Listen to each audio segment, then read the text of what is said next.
지난 주간에는 태국의 방콕에서 열린 남아시아 선교사 대회를 다녀왔습니다.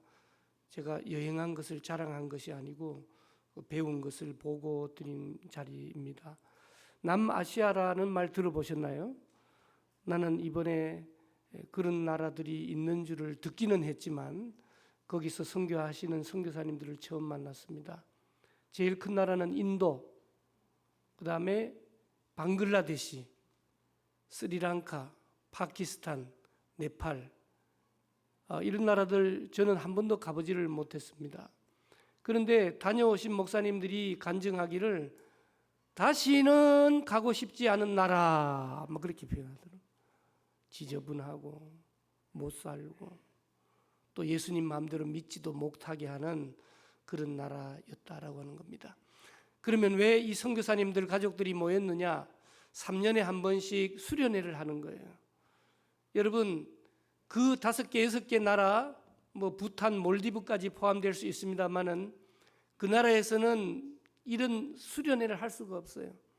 그래서 예수 믿는 사람이 1%밖에 안 되는 태국이지만 종교의 자유가 있는 태국에서 모입니다.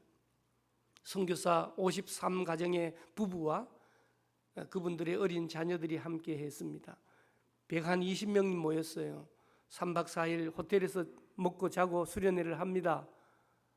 누가 이 일을 감당할까요? 저는 이번에 참여하면서 정말 좋은 교회들이 참 많다, 우리 교단 안에는 그런 생각을 합니다. 강의를 하러 쫓아오신 목사님, 강의와 함께 수천만 원의 선교비를 지원해 주시는 그 교회들이 있기 때문에 그 지원이 안 돼서 작년에 3년마다 한 번씩 해야 되는데 못하고 4년째 하게 되었다라고 하는 말씀을 들었습니다. 저는 그들에게 해줄 것이 없어서 우리 청년부 매월 첫 주에 예배드리고 난 뒤에 동성끼리 허깅하고 또 손잡아주는 일들과 선교사님들 자녀들을 위해서 안수기도 하는 일들을 잘 감당하고 왔습니다. 돌아오는 마당에 우리 총회에서 가장 연로하신 총회장님이신 노량진교회 원로이신 리민식 목사님이 소천하셨습니다. 32년간 노량진 교회를 세워나가셨어요. 한강의 등대처럼 세워져 있죠. 은퇴하시고 32년간을 사시다가 이제 하나님 품에 안기셨습니다. 비가 주렁주렁 내리는 장례식장에 참석하면서 참 노량진 교회가 복되다. 교회 역사가 얼마나 오래됐는지 120년이 됐고요. 원로 목사님이 2분 계세요. 그러니까 그 교회가 힘들겠어요? 보통 힘든 게 아니에요. 그럼에도 불구하고 귀한 사명을 잘 감당해 준 교회가 있기에 한국 교회가 여기까지 서게 되었다, 그런 생각합니다.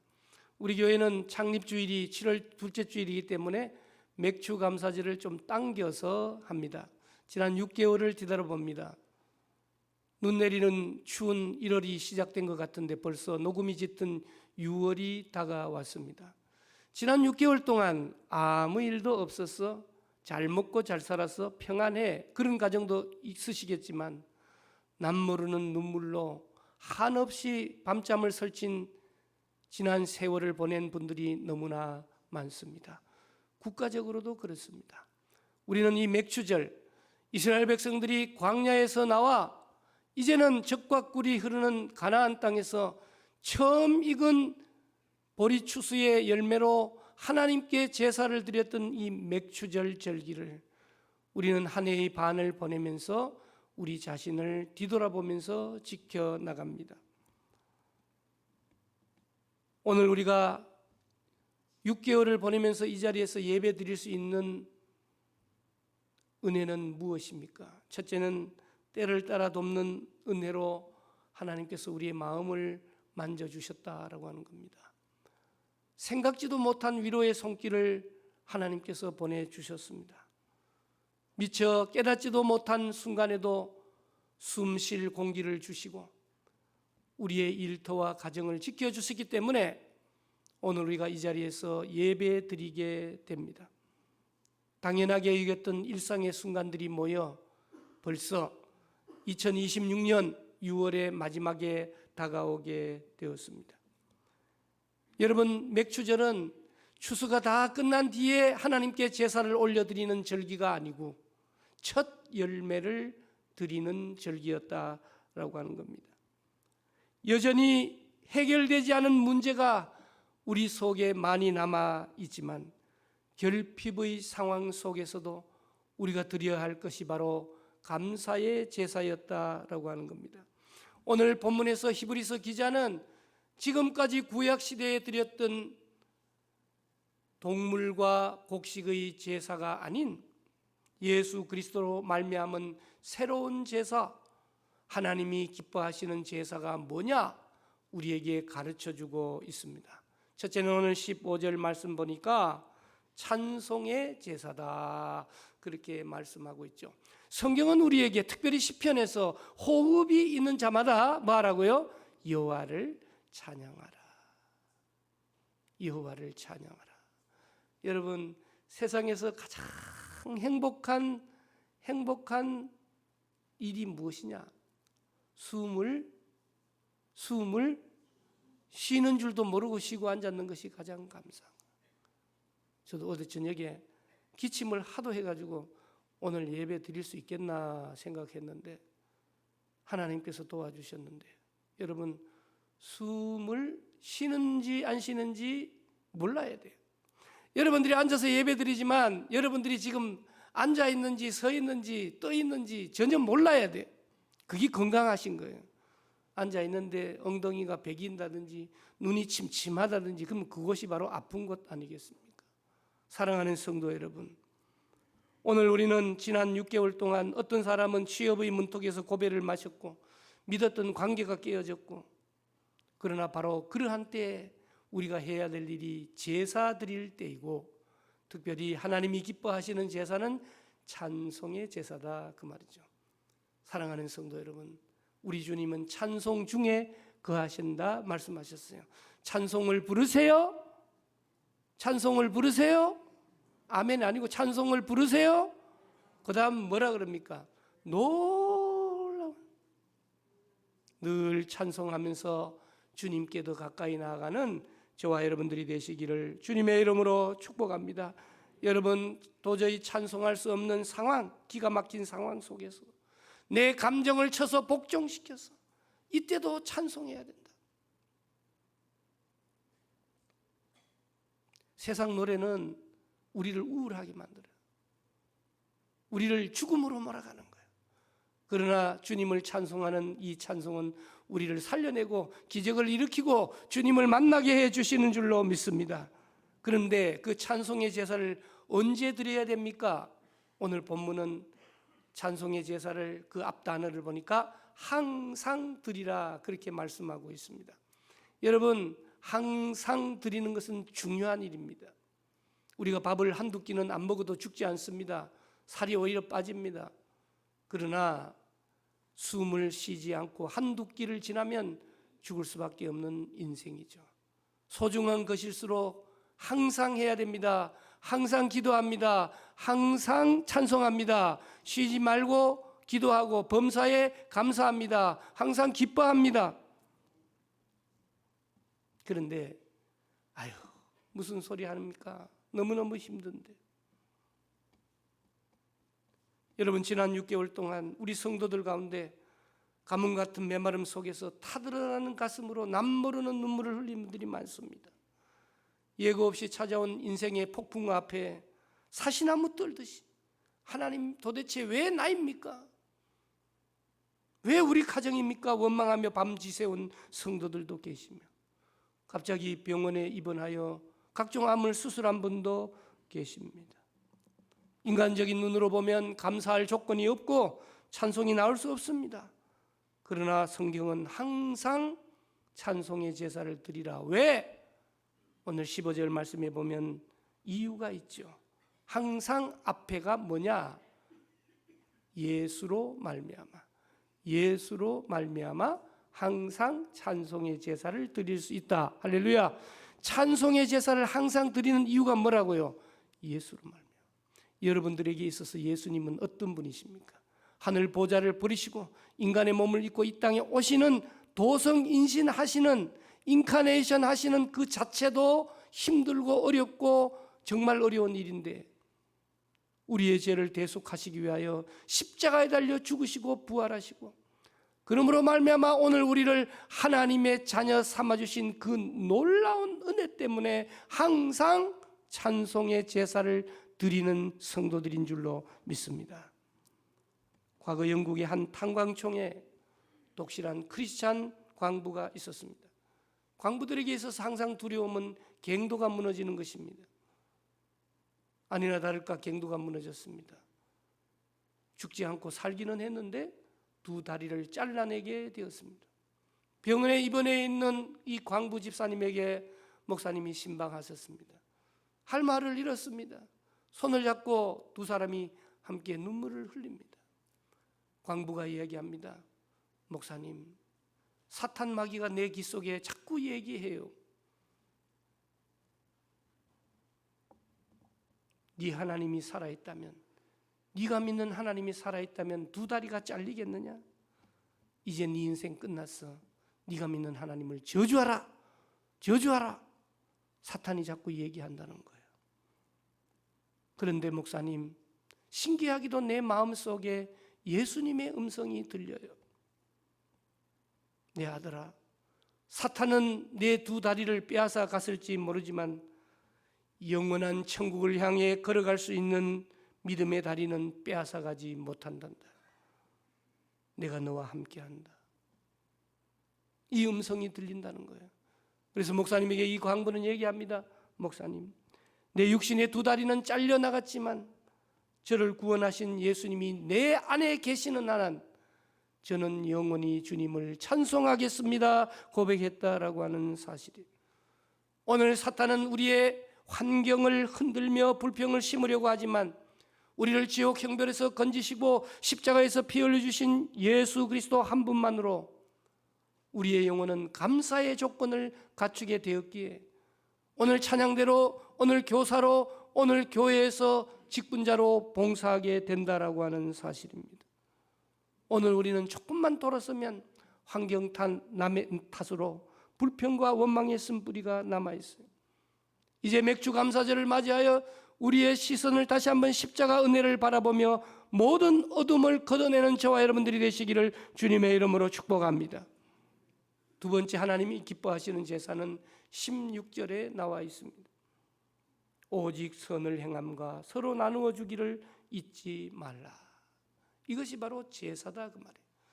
교회에 나와서 주일날 예배 드리는 것도 제사이지만 이것만으로 제사가 끝나는 것이 아니라 교회 문을 나서면서 일주일간 세상살이하는 우리의 모든 선한 삶이 제사의 삶이라고 우리에게 가르쳐주고 있는 거예요. 여러분, 남는 것은 뭐예요?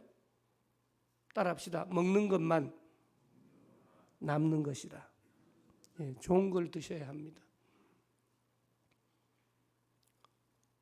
간암을 수술하신 분에게 옆에서 조언하죠. 의사 선생님이 아니라서 잘 모르긴 하겠는데 물을 끓여서 먹기보다는 좋은 생수를 드시라고 그렇게 얘기하고 또 다른 것들은 또 이렇게 익혀서 먹는 그런 말씀들을 해 주셨는데요. 여러분, 먹는 것만이 남는 거예요. 그래서 좋은 것이 들어오거나 좋은 것을 받으면 즉시 드시기를 주님의 이름으로 축복합니다. 왜냐하면 아끼면 뭐 된다 그런 얘기하는 거예요. 유효기간이 지나가 버릴 수가 있는 거예요. 그러나 먹는 것만 남는다. 그건 정말 초라한 인생이에요. 무식한 인생이에요. 따라합시다. 주는 것만 뭐 한다고요? 남는다.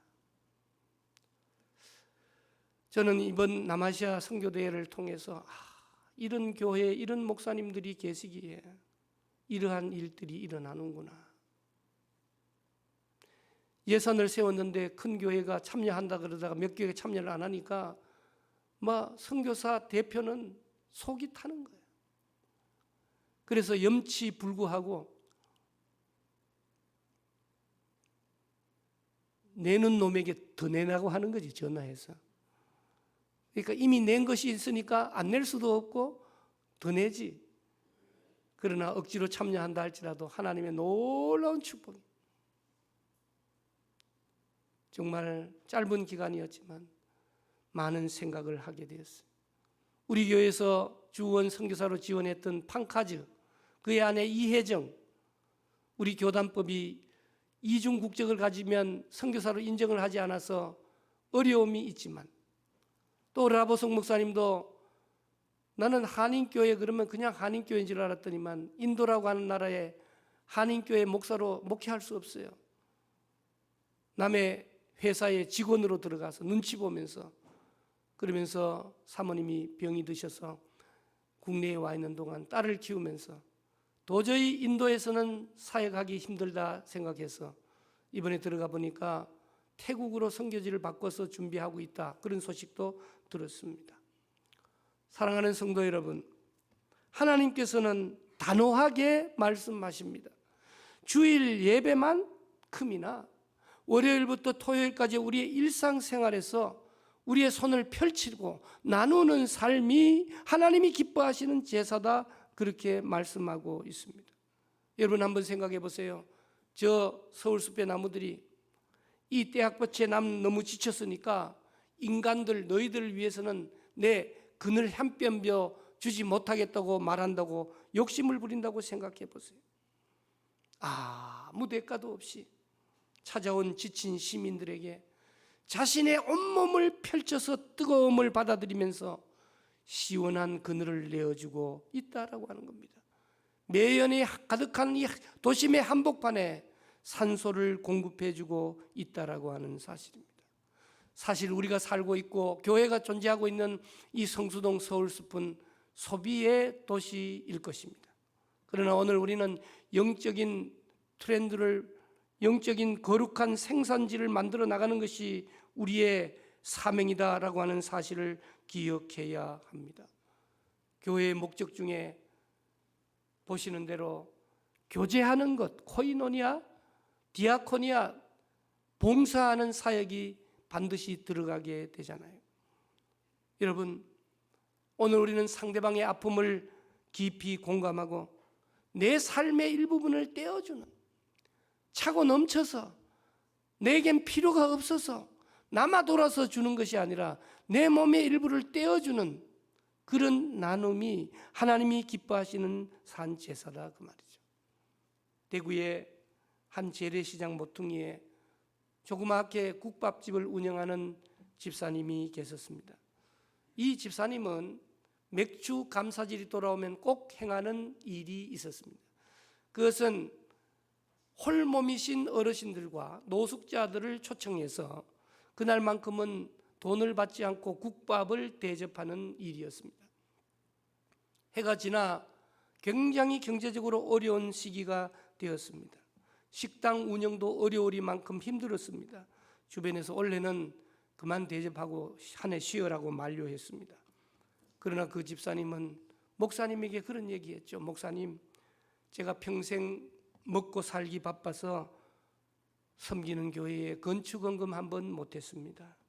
하지만 주님께서 이 국밥집을 제게 주셔서 올해 지난 6개월도 하나님 먹여 살려 주셨습니다. 이 손으로 누군가를 먹일 수 있다는 건강 주셔서 감사합니다.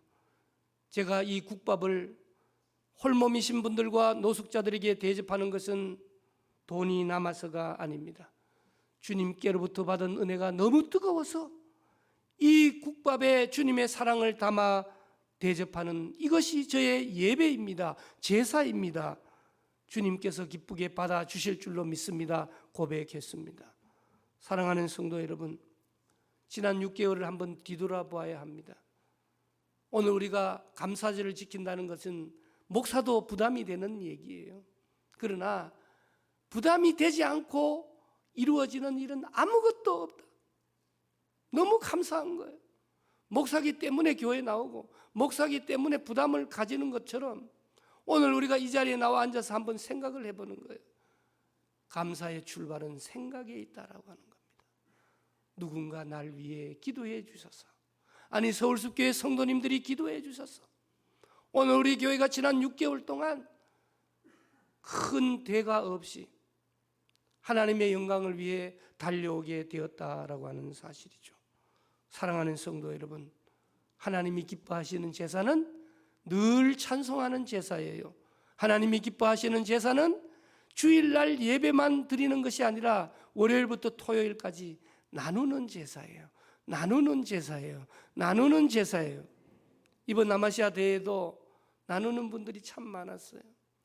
여러분, 선교사들에게 있어서 가장 마음에 힘든 부분들이 뭐냐면 자녀들 아니겠습니까? 그 MK라고 표현하거든요.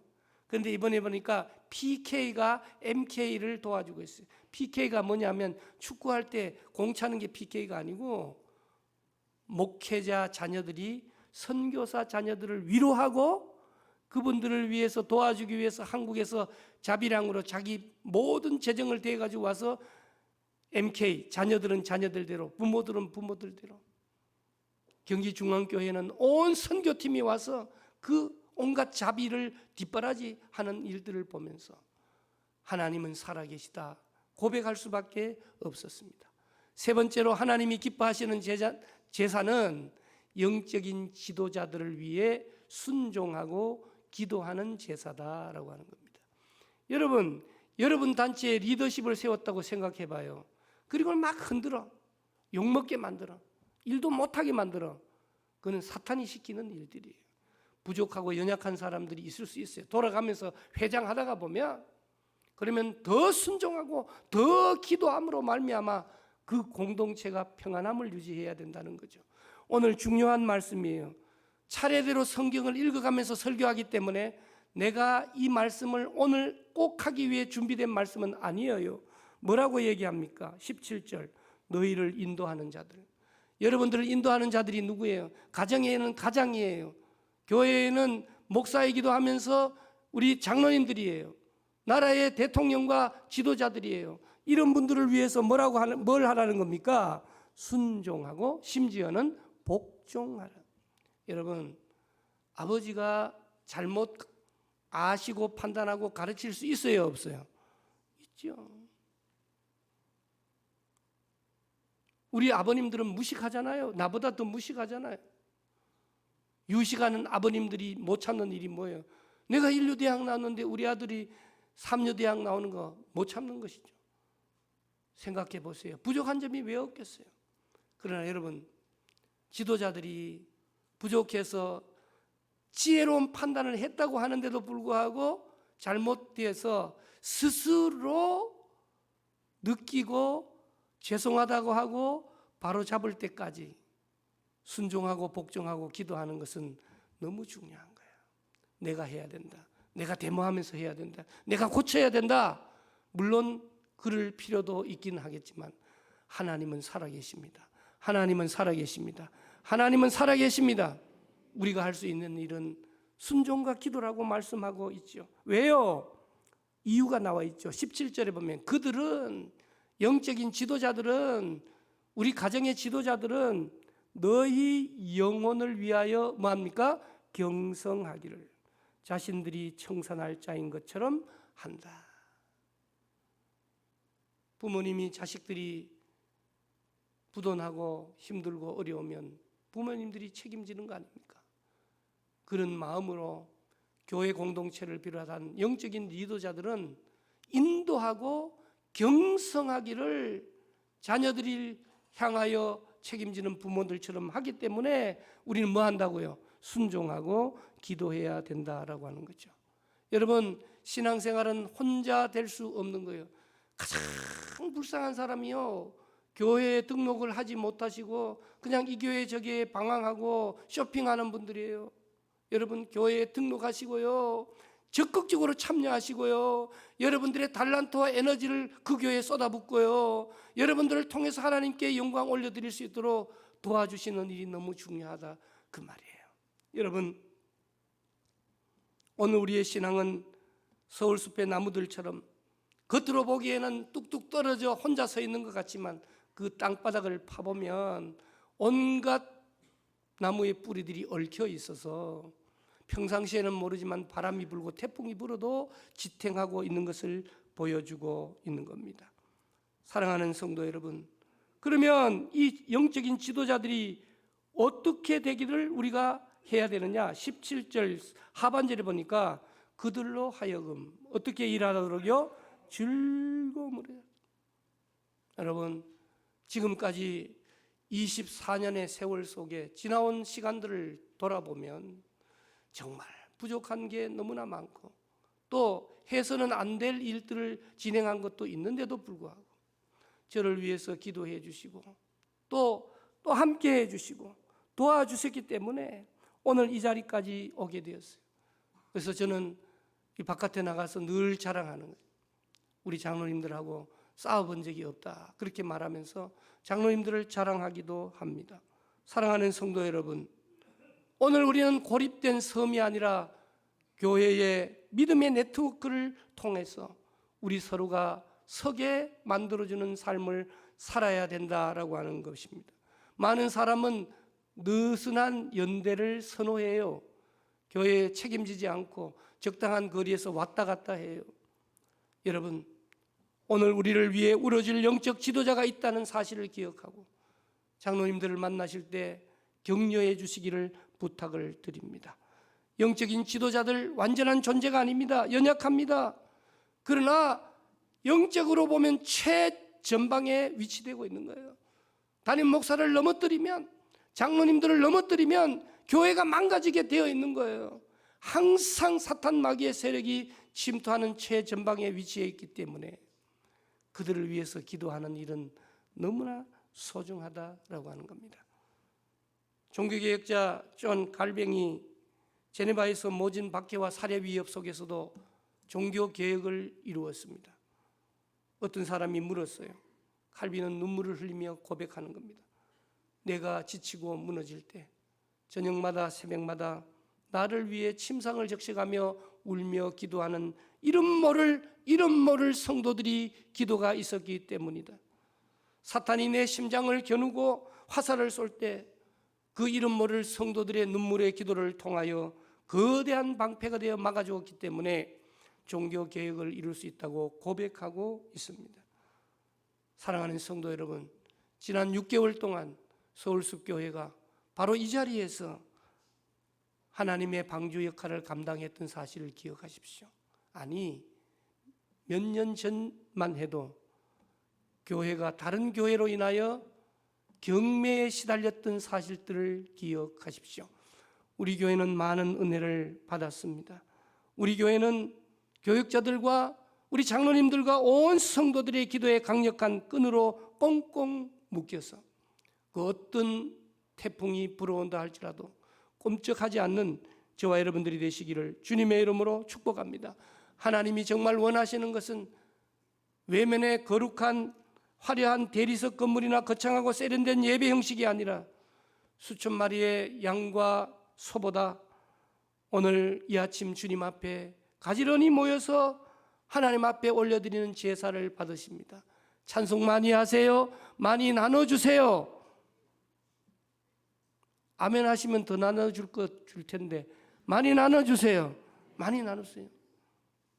쌍용 아파트 주차하면서 드나들 때 우리 관리하시는 분들이 우리 교회를 자랑할 수 있도록 밝은 얼굴로 감사해 주시기를 부탁을 드립니다.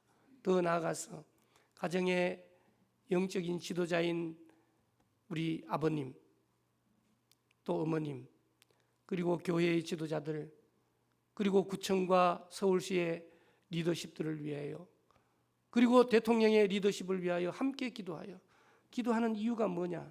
17절 마지막에 나와요.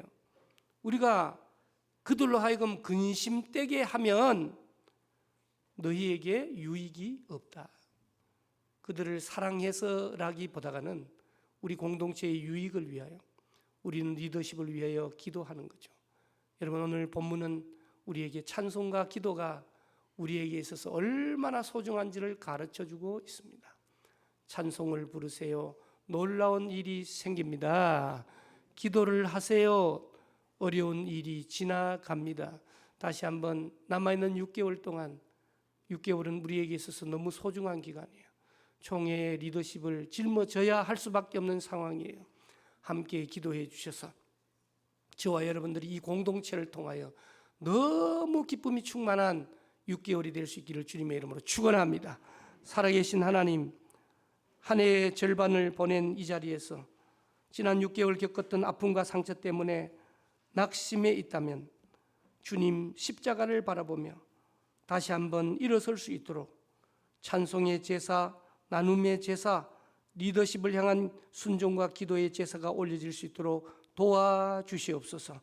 하나님, 서울숲, 성수동 청년들과 성도들이 세상의 허무한 유행을 쫓아 흔들리는 인생이 아니라 이곳에 찾아오는 수많은 지친 영혼들에게 안식처를 제공하는 영적인 랜드마크가 될 수 있도록 축복하여 주시옵소서. 감사드리옵고 예수님의 이름으로 기도드리옵나이다. 아멘.